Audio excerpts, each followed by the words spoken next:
ኢየሱስ በትንቢት እንደማይሰቀል ስንቶቻችሁ ታውቃላችሁ? ያው እኔ ውስጥ ለምሳሌ መዝሙረ ዳዊት ምዕራፍ 91 ቁጥር 11 ላይ በመንገዱ ሁሉ ይጠብቁ ዘንድ መላእክቱን ስላንተ ያዛቸዋልና እግርህንም በድንጋይ እንዳትሰናከል በእጃቸው ያነሱሃል። ይህንን ጥቅስ በነገራችሁ ላይ ዲያብሎስ ተናግሮት ነበር። ማቴዎስ 4 ላይ ቁጥር 5 እና 6 ላይ ማለት ነው ተብሎ ተጽፏልና ሰው ራስን የእግዚአብሔር ልጅ ከሆንክ ራስን ወርወር ብሎት ነበር። መላእክቱ እንደሚጠብቁት ተናግሯል። ኦኬ ቀጠለ። ከዛ ቀጠለና በተኩላና በእባብ ላይ ትጫማለህ፣ አንበሳና ዘንዶውን ትረግጣለህ። በእኔ ተማምኗልና አስጥለዋለሁ። ከማን ነው ያስጣለው? ኦኬ ስሜን አውቋልና እጋርደዋለሁ። መቼ ነው የጋረደው?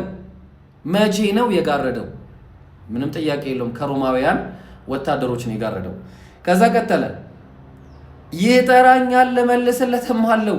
መቼ ነው የጠራው ብለን ስንል እንዲህ ሉቃስ ወንጌል ምዕራፍ 22 ቁጥር 42 ላይ አባት ሆይ ብትፈቅድ ይህች ጽዋ ከኔ ውሰድ፣ ነገር ግን የኔ ፍቃድ አይሁን ያንተ እንጂ እያለ ይጸልይ ነበራል።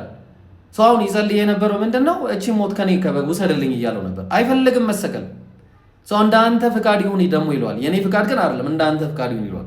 ከዛ ቀጣይ ቁጥር 7 ላይ እሱም በስጋ ወራት ነው ይቅርታ ምን አለ? በፍርሃትም ሲጣጣር አጽንቶ ይጸልይ ነበር። ወዙም በምድር ላይ እንደሚወርድ እንደ ነጠብጣብ ነበር። እንደዚህ ላበላብ እየሆነ ማለት ነው። እንባ በእንባ እየሆነ እያለቀሰ አምላክ አይሰማውም? ይሰማዋል። ሌላ ጥያቄ ነው። እሱ ውስጥ የሚገባ አይደለም። አምላክ ሰምቶታል። ለዛ ነው ዕብራውያን ምዕራፍ 5 ቁጥር 7 ላይ እሱም በስጋ ወራት ከሞት ሊያድነው ወደሚችል ከብርቱ ጩኸትና ከእንባ ጋር ጸሎትና ምልጃን አቀረበ፣ እግዚአብሔርንም ስለመፍራቱ ተሰማለት። ኢየሱስ ይጸልይ፣ ይጮህ፣ ይጣራ ነበር። ስለዚህ ምን አለ መዝሙረ ዳዊት?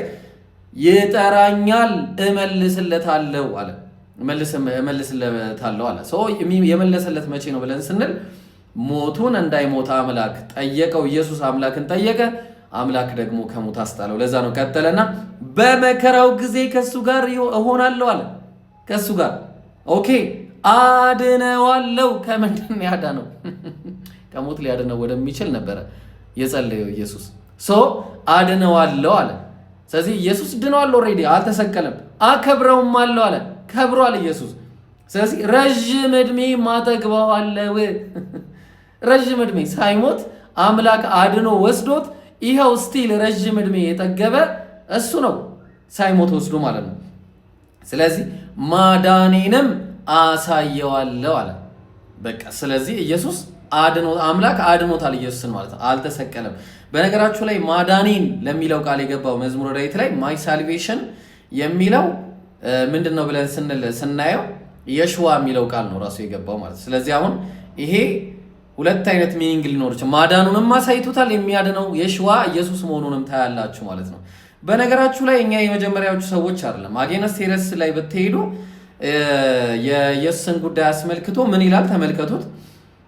wherefore he did not himself suffer death። እንግዲህ ኢየሱስ ራሱ ሞትን አልቀመሰም ማለትም እሱ አይደለም ያ ሞትን የቀመሰው but Simon the certain man of Cyrene።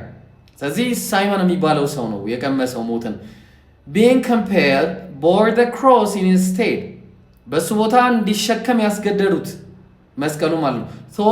so that this later being transfigured by him that he might be taught to be Jesus was crucified through ignorance and error።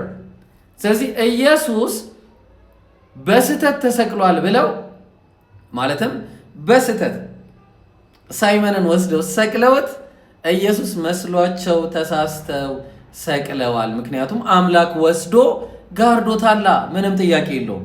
ስለዚህ አሁን while Jesus himself received the form of Simon and standing by laughed at them ይላል። ስለዚህ ኢየሱስ ራሱ ቆሞ ይስቅባቸው ነበር ይላል። ይሄ እንግዲህ አጌነስ ሄረሲስ ላይ ኢራኒየስ ያስቀመጠው ሄረሲ ብሎ ቢሆንም ራሱ ኢራኒየስ መናፍቅ መሆኑ ነው መነግራችሁ ከዚህ አንፃር ማለት። ምክንያቱም መጽሐፉ የሚናገረው ኢየሱስ እንደማይሰቀል ስለሆነ ማለት ነው። ኢየሱስ አልተሰቀለም፣ አልተገደለም ማለት ነው።